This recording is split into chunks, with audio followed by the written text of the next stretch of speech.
Good morning. My name is Kristen Clark, Assistant Attorney General for the Civil Rights Division at the U.S. Department of Justice. I am joined by Reagan Fondren, Acting U.S. Attorney for the Western District of Tennessee. Based on a comprehensive investigation of the city of Memphis and the Memphis Police Department, the Justice Department has found a pattern or practice of conduct that violates people's civil and constitutional rights. Our investigative team includes career attorneys and staff from the Civil Rights Division and the U.S. Attorney's Office, and more than a dozen experts who specialize in police department management, use of force, statistics, and other areas. This investigation was comprehensive and exhaustive. We interviewed dozens of police department officers and many city employees, as well as hundreds of community members and local organizations. We reviewed hundreds of incidents, watched hundreds of body-worn camera videos, read thousands of documents, and conducted statistical analyses of police data regarding officer activities and enforcement. Based on this investigation, we found that the police in Memphis use excessive force, that they stop, search, and arrest people unlawfully, that their policies have a discriminatory effect on Black people, and that they discriminate against people with behavioral health disabilities. Furthermore, we are also concerned that MPD officers unnecessarily escalate encounters with some of the most vulnerable members of this community, its children. Many dedicated police officers in Memphis regularly risk their lives to keep people safe and to protect their rights. The practices I described, however, violate the Constitution and federal law. They harm and demean people, and they promote distrust, undermining the fundamental safety mission of a police department. The city and police department can and must correct these issues. First, the police department must stop using excessive force. Officers often make tough choices in stressful circumstances, but in Memphis, we have found that officers often use unwarranted, serious force in response to low-level violations or traffic offenses. For example, officers tackled a man and held him down by his neck for littering in a park. Officers routinely punish people who flee or don't immediately follow directions. Second, the police department must end unlawful stops, searches, and arrests. Without reasonable suspicion or probable cause to believe the people they stop have contraband or are dangerous or are a flight risk, officers often frisk, search, handcuffed, or hold them. For example, police detained a Black man outside of a dollar store and struck him in the leg with a baton and pepper sprayed him in the face. Dollar stores in the area had seen a spate of robberies, but police had no reason to suspect that this man had anything to do with them. Further, without evidence that someone's car contains drugs or weapons, officers often tow and impound the vehicles. Third, the police department must stop policies that have a disproportionate effect on Black people in this community. We uncovered racial disparities that cannot be explained by differences in driving behavior. We found that MPD cites or arrests Black adults for marijuana possession at 5.2 times the rate of white adults, based on data from 2018 to 2023. Police cite Black drivers for equipment violations like tinted windows at several times the rate of white drivers. And between 2018 and 2023, they arrested 121 Black children for disorderly conduct, compared to just one child during that time period. Fourth, the city and the police department must stop discriminating in their response to people with behavioral health disabilities. When someone in Memphis calls 911 for a medical emergency, medical professionals respond. But if someone calls 911 for a behavioral health emergency, the police respond, even when there is no evident safety risk. One woman encountered police officers 169 times over 5 years. In nearly 95% of these encounters, there were no criminal charges. Instead, police brought her to hospital care. Crisis intervention teams began in Memphis with officers specifically trained in responding to behavioral health calls. Nevertheless, we found that even these officers still used force without justification and without first trying to resolve situations peacefully. One crisis team member acquired the nickname Taserface for his inordinate use of the tool. These team members routinely escalated encounters and used unnecessary force against people with behavioral disabilities, even children. Crisis intervention officers taunted, threatened, and used force against an 8-year-old boy with a history of mental health treatment. Children often suffer harsh treatment from the Memphis Police Department. Officers approach kids aggressively, they use profane language with them, and inflict needless, unreasonable force on them. In one especially disturbing case, a 16-year-old black girl called the police to report that she had been assaulted. When officers arrived on the scene, she declined to hand over her phone. The police handcuffed her and she became agitated. The officers responded by threatening her. Ultimately, they grabbed her and pushed her onto the ground. This kind of encounter potentially harms our children more than the similar conduct harms adults, creating risk of serious long-term harm such as post-traumatic stress, diminished academic performance, or future delinquent behavior. The misconduct that we observe offends the dignity of Memphis residents. It creates stigma and trauma. The practical results of the police department's misconduct often include loss of transportation and consequently employment and separation of families. But let me be clear, these tactics do not make Memphis safer. Discriminatory policing erodes the relationship between the community and the police, making it harder for law enforcement to do their jobs, to detect and solve crime or promote public safety.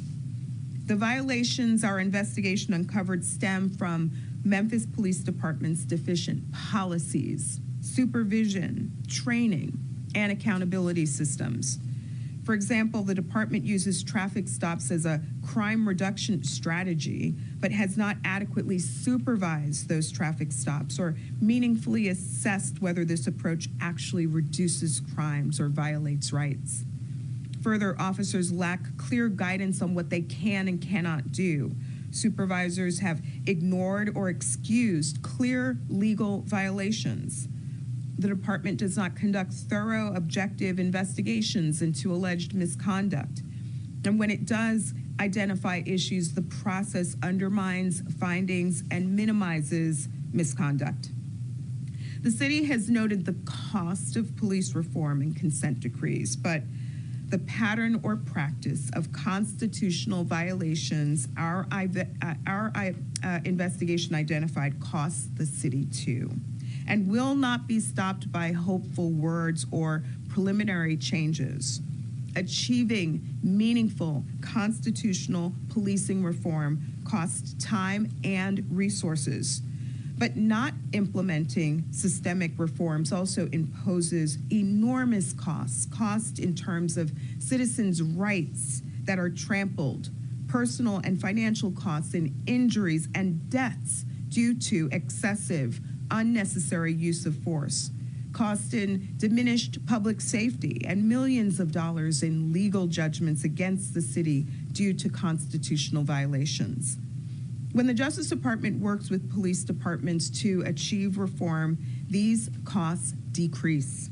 For example, our work in cities such as Seattle, Albuquerque, and Baltimore has led not only to declines in use of excessive force, but also reductions in violent crime. We stand ready to continue working with the city. The people of Memphis deserve fair, transparent, non-discriminatory constitutional policing, nothing less. We are prepared to work together to write a new chapter for this city. But make no mistake, the pattern or practice of misconduct that we found in Memphis must end.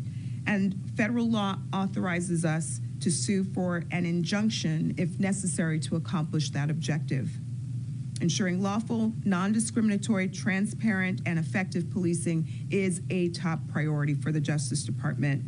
Let me now just talk about the sum total of our work. Since January of 2021, the department has launched 12 pattern or practice investigations into law enforcement agencies.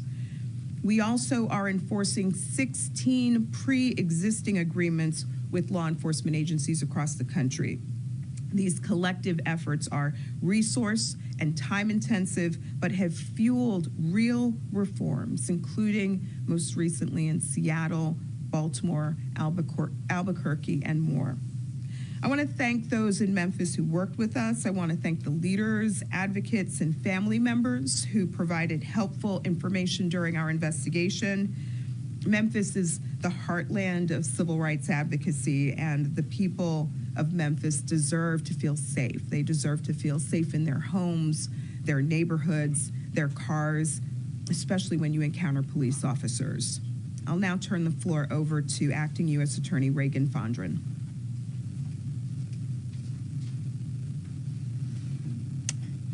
Thank you, Assistant Attorney General Clark.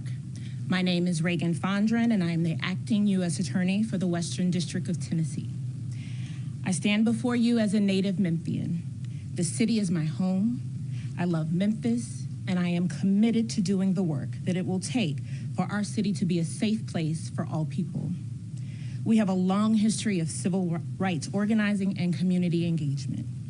Those who marched for civil rights, sat in at lunch counters, and kneeled at churches sacrificed so that we would live by one rule of law, so that the same law would apply to all people, regardless of race, gender, or socioeconomic background.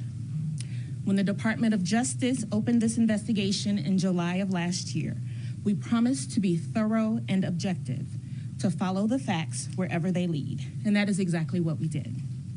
This process and these findings uncovered one thing on which I believe we can all agree. Our city has a lot of work to do. The resounding conclusion from this investigation is that there is a significant disconnect in the culture, communication, and directives that drive our city's law enforcement and the lived experiences and perspectives of the citizens of this district. It is a disconnect that erodes trust and makes our community less safe, but it is one that we have the power to fix. Memphians are rightly concerned with the gun violence and violent crime. They are also rightly concerned about the collective approach that we must take to tackle these issues. A collective approach includes law enforcement and citizens. Investigating and solving crime requires cooperation and engagement from the community, partnering with community members and responding to the problems that they face. It requires the community's trust. Without that trust, policing becomes less effective and far more dangerous for both officers and the people that they protect. That is why it was crucial that DOJ investigators hear directly from community members about their interactions with officers, the effect of MPD's practices, and their views on public safety in Memphis. The investigative team conducted extensive community outreach, including holding in-person and virtual community meetings. The team met with community members, advocates, union officials, criminal defense attorneys, prosecutors, judges, and service providers. We are grateful for everyone who shared their experiences and perspectives with us. We could not have completed this investigation without you. As part of this report, we recommend remedial measures to address the violations we found. These measures include improvements to policies, training, supervision, and accountability. These measures are just a starting point, a framework for a more detailed set of changes. We are committed to working with Mayor Young, Chief Davis, the Memphis Police Department, and our Memphis partners to move forward. I hope that there will be ongoing conversations with city leadership as to our next steps. To their credit, they did not wait for our findings report to make changes. Last year, before we opened our investigation, the city and MPD released hours of unedited camera footage of officers' encounter with Tyree Nichols. MPD swiftly fired 7 officers, and Chief Davis disbanded the Scorpion unit. Mayor Young has been transparent about the importance of a comprehensive approach to public safety, effective coordination among city agencies, and partnership with community members and public safety efforts. As we move forward, you can still expect our team of federal prosecutors to take on tough cases, whether those involve violent crime, drug trafficking, illegal guns, national security, hate crimes, or holding people in authority accountable for violations of the law. We will continue to work with law enforcement agencies, including MPD, to enforce criminal law and keep people safe. We look forward to working with the city, MPD, and the community to ensure that the city and police department protects the rights, safety, and dignity of all of its residents. We have time for a few questions. Yes. In terms of the timing of the release of the findings, how important was it to get the investigation completed before the inauguration of Donald Trump? His presidency could change the way these types of investigations look in the future, or even if these types of civil rights investigations exist at all.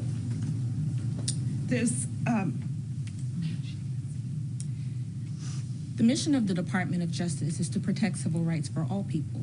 So the career employees of the Department of Justice, the federal prosecutors of the United States Attorney's Office will continue that mission through any administration. Sorry, Daily Memphian. Sorry. No, one question, please. Daily Memphian. Okay. I can't see. Yeah, I'll go for the Daily Memphian. In terms of injunction, you mentioned, when would the Department of Justice sue for such an injunction? I will underscore that the city has been very cooperative during the course of this investigation. So we look forward to working with the city to figure out our next steps. We are pleased that the city has brought a collaborative spirit to this process to date, and look forward to figuring out how we can work together to address the very severe violations we have identified. CBS. No, Richard Wilborn. My question to you, the city of Memphis has said that they will not enter an agreement in principle to negotiate a consent decree. First of all, they're saying that they're doing this because they're claiming they didn't have enough time to review, and the word they used also was that you're accommodating. What is your response to that? Did they have enough time, or is it normal to go into these agreements without the municipalities reviewing it first? Our goal ultimately is to fix the problem. Our goal is to ensure fair, constitutional, and non-discriminatory policing force for the city of Memphis. We hope to work with the city to implement the necessary reforms, to implement the remedial measures that have been recommended in the report. The city now has the report and can review it, and we hope to meet with them to move forward in the future. Fox 13. Hi, Kayla Solomon, Fox 13. So one of the other reasons cited by the city of Memphis was they felt this investigation was much shorter than other pattern and practices investigations. They said that it was 17 months as opposed to 2 to 3 years. What is the reasoning why this one was, a little shorter than the other investigations? We follow the facts and apply the law. Here we were exhaustive. I mentioned the countless, body-worn camera footage, video that we reviewed, interviews that we conducted, documents that we examined, data that we analyzed, experts that we worked with. We left no stone unturned during the course of our investigation. And the report that we are publicizing today lays bare the extent of the findings of violations of law that we have uncovered. Marshall Appeal. Hi. So in the past, the state has overturned some of the reforms that Memphis has tried to institute, thinking about bans on pretextual stops. Is there any concern among DOJ and your team that without a federal consent decree, any changes that the city and the department try and institute will just be rolled back by state legislators? This is not a new issue. In every jurisdiction where we have uncovered violations of the Constitution and federal law, we have been able to work cooperatively with officials to figure out how to correct those violations. And we're confident that we can do the same here in Memphis. Okay, 50. Yes. Do you trust or believe that the city and MPD will be able to make the needed reforms without an agreement and a consent decree? I'll start with saying that prior to the institution of this investigation, they did begin making changes as we referenced. The investigation, however, does not reveal small changes that need to be made. They are a pattern and a practice which requires significant changes and significant investments in reform. We will continue to speak with city leadership, lay out our plan for their ability to institute these reforms, and we will see what the city's response will be. University of Memphis. Yes, thank you. Hi. Should this become an absolute case that the city of Memphis will not participate in the consent decree, could that result in any loss of federal funding? The statute that we are using here, 34 U.S.C. 12601, authorizes the Justice Department to file suit. So that would be the recourse. But we are very hopeful that we will be able to continue to work cooperatively with the city to address the very real and significant violations of law and the Constitution that we have uncovered. ABC. Hi, Leah Williams. You mentioned that the type of policing and practices seen here don't actually help reduce violence. So what type of police tactics would you recommend that actually do help with that issue? So I actually noted examples of success, examples of communities across the country where consent decrees have brought about significant change and transformation. In Seattle, for example, the police, after we came in and instituted a consent decree, the police have reduced the use of force in crisis incidents to less than 2% of encounters.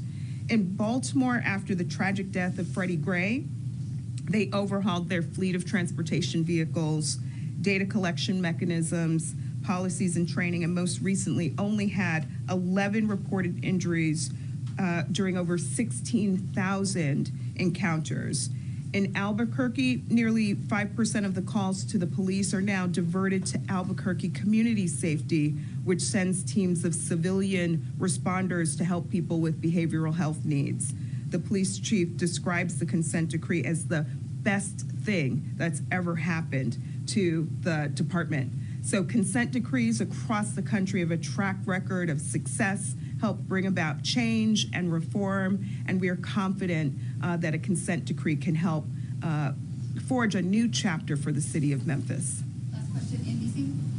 Jerry Aston, Action News 5. I know you said you interviewed residents about their experience with police, but did any MPD officers give you specific examples of how they felt things were unjust or any patterns of discrimination from their perspective?